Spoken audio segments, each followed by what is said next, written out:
The president also met with House Republicans, that taking place this morning as he had breakfast with members of the House.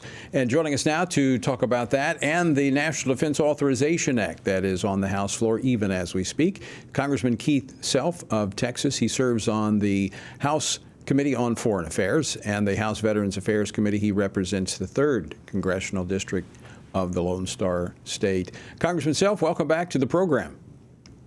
Good to see you, Tony. Thanks for having me. Absolutely. It's good to see you back on the ground here in the United States. Last time we talked, you were about to jump out of a plane over in Normandy. It was a fabulous jump. The weather was great. The scenery looking directly at Mont Saint Michel was wonderful. The ground was soft because they'd had 30 days of rain prior to us getting there. Perfect jump, Tony. It was wonderful. Well, the soft ground is always good. Let's talk about your meeting this morning with the president as President Trump met with House members this morning. What took place in that meeting? Well, I will tell you, President Trump was much more upbeat than he was the last time I saw him, which was in the New York courtroom.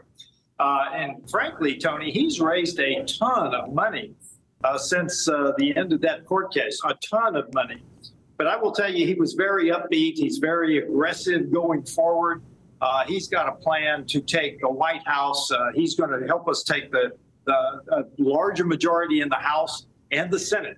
So he's very upbeat, very aggressive. And I will tell you, it was wonderful hearing his plans for those things that President Joe Biden has basically destroyed. The 4 years under Trump is like night and day between the 3 years under Joe Biden. The border, the open border, the 10 million plus people coming across it, the economy that is crushing the American middle class. You just talked about tips with the senator. And frankly, the foreign policy area where we see wars spreading around the world as they see the weakness of America. So it was very encouraging to see an upbeat, engaged, dynamic President Trump this morning at breakfast. Now, I know that with the Senate, he touched on this issue. I don't know if he did with the House members, but the fact that we have Russian warships just off the American coast down in Cuba. Did he touch on that with House members? Well, I'm not going to get into specifics because it was a Republican conference. It wasn't a public meeting. But I will tell you, yes, we touched on the subject.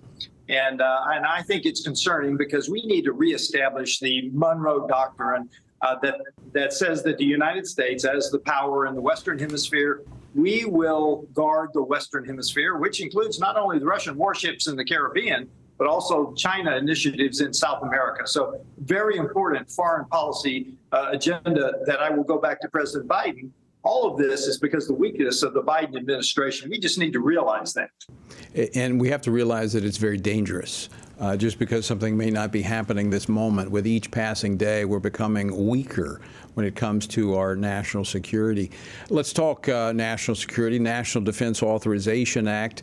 Over 1,300 amendments were offered. About 350 plus were ruled germane. You're working your way through those right now. Give us an update. Well, I will go to the floor of the House which is behind me, as soon as I finish this interview, Tony.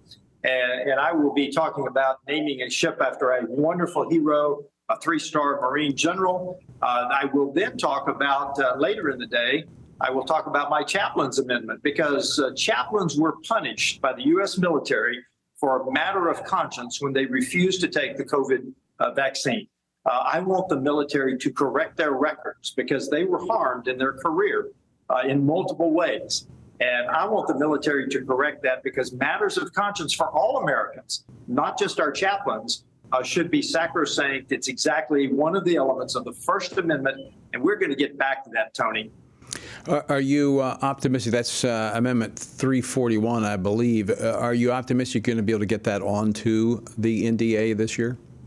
I do, for both amendments. They're both in an en bloc. And so I am cautiously optimistic always, because I don't know what will happen on the floor. But I'm cautiously optimistic, yes, that both of my amendments will be made, will successfully pass the floor of the House. Yes. And Congressman Self, there's a number of other amendments dealing with the woke agenda that the Biden administration has forced onto the military.